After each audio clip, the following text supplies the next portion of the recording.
साथियों नमस्कार। एक तरफ पुरानी पेंशन, दूसरी तरफ लोकसभा चुनाव, क्या है अहम रोल, बातें करेंगे सभी आपके साथ।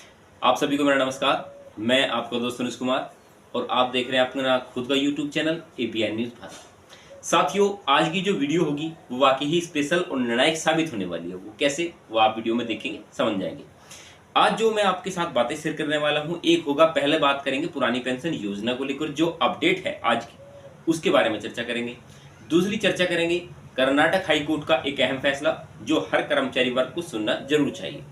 पहले बात करते हैं पुरानी पेंशन योजना के बारे में। साथियों, जो भी मेरा भाई पहली बार मुझसे या अपने इस चैनल से जुड़ा है, क्योंकि कर्मचारियों का चैनल है, तो आप अपने चैनल को सब्सक्राइब जरूर करना और इस चैनल को शेयर जरूर करना। अगर आपको कंटेंट अच्छा लगे तो लाइक करना, शेयर करना। चलिए बात करते हैं। देश में लोकसभा चुनाव चालू है। सभी राज्य सरकारें जनता के लिए अपनी अपनी योजनाओं का प्रचार प्रचार करने में लगी हैं ताकि लोगों को उनकी जानकारी पहुंच सके। यह देखा जा रहा है कि जो लायक है वो भी बातें कर रहा है और जो वो भी बातें कर रहा है। कई तरह के संगठन अब सरकार से अपनी मांगों की पूर्ति करने के लिए कह रहे हैं। तो ये देश के लाखों सिविल सेवकों की मांग है कि सरकार को केंद्र और राज्य दोनों सरकारों में वरिष्ठ पेंशन प्रणाली लागू करनी चाहिए ताकि कर्मचारियों को पहले की तरह लाभ मिल सके।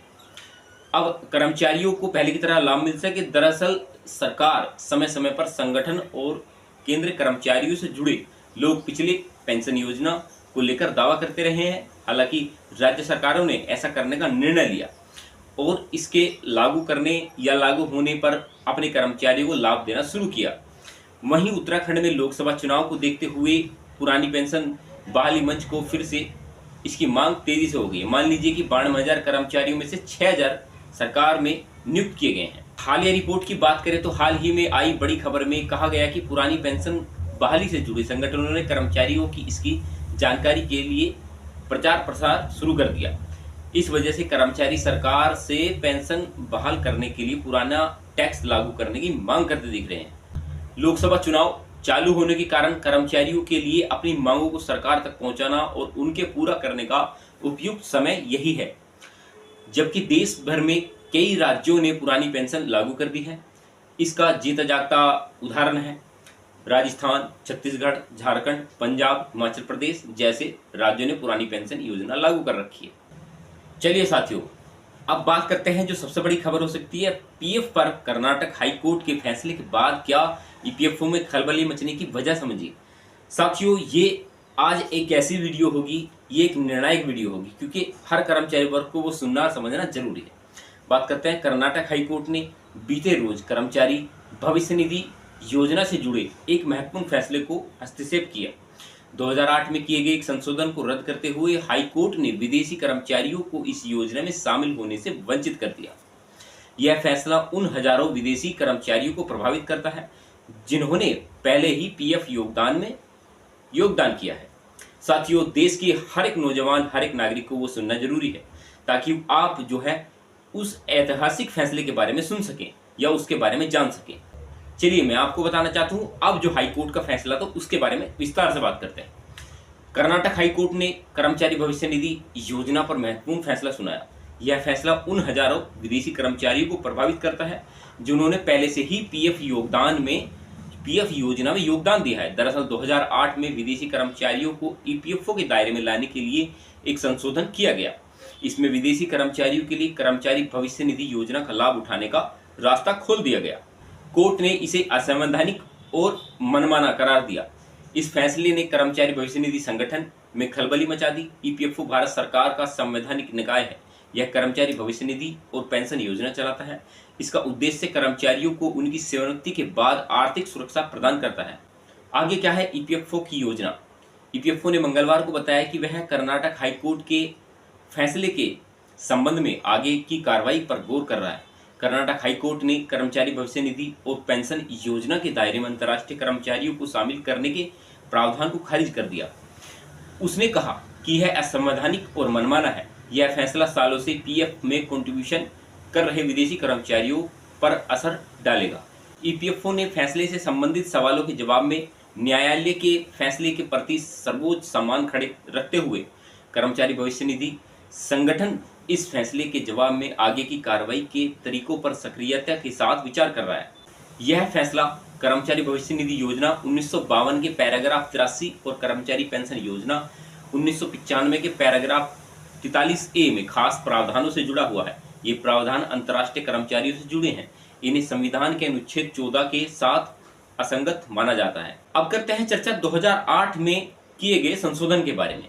कर्मचारी भविष्य निधि योजना 1952 का पैराग्राफ 83 अंतर्राष्ट्रीय कर्मचारियों के संबंध में विशेष प्रावधानों से संबंधित है।